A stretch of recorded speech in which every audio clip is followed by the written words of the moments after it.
আগামীকাল বিদ্রোহী কবি কাজী নজরুল ইসলামের জন্মজয়ন্তী। আর জন্মজয়ন্তী উপলক্ষে তথ্য সংস্কৃতি দপ্তরের ব্যবস্থাপনায় কবি প্রণাম অনুষ্ঠানের আয়োজন করা হচ্ছে। কবির জন্মদিনকে সামনে রেখে তথ্য ও সংস্কৃতি দপ্তরের উদ্যোগে বিভিন্ন কার্যক্রম হাতে নেওয়া হয়েছে। সকালে নজরুল কলাক্ষেত্রে দেখা যাবে যে মূর্তিতে পুষ্পার্ঘ্য অর্পণের পাশাপাশি নজরুল নৃত্য অনুষ্ঠিত হবে। সন্ধ্যায় মুক্তধারা অডিটোরিয়ামে রাজ্যের শিল্পীদের দ্বারা অনুষ্ঠিত হবে নজরুল সঙ্গীত।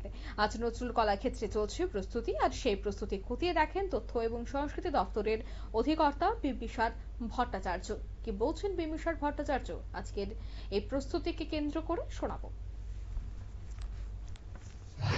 বর্তমানে আজকে আগামীকালকে নজরুল জন্মজয়ন্তী উদযাপিত হবে।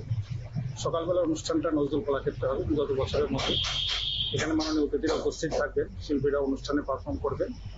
পরবর্তীকালে বিকেলবেলায় আমাদের মুক্তধারা অডিটোরিয়ামে সান্ধ্যকালীন অনুষ্ঠান হবে। আমরা আশা করছি বিগত দিনের মতো এবছরও আমরা ভালো মতো অনুষ্ঠানটা করতে চাই।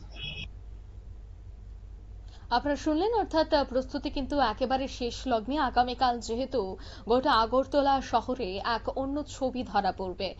কবি নজরুল জন্ম জয়ন্তী উপলক্ষে একদিকে যখন নজরুল নৃত্য থেকে শুরু করে বিভিন্ন বিষয় নিয়ে আলোচনা এবং বিভিন্ন সাংস্কৃতিক অনুষ্ঠানের আয়োজন করা হচ্ছে, তার আগেই আজ প্রস্তুতি খতিয়ে দেখতে কিন্তু তিনি স্বয়ং চলে গেছেন এবং প্রস্তুতিও একেবারে চূড়ান্ত।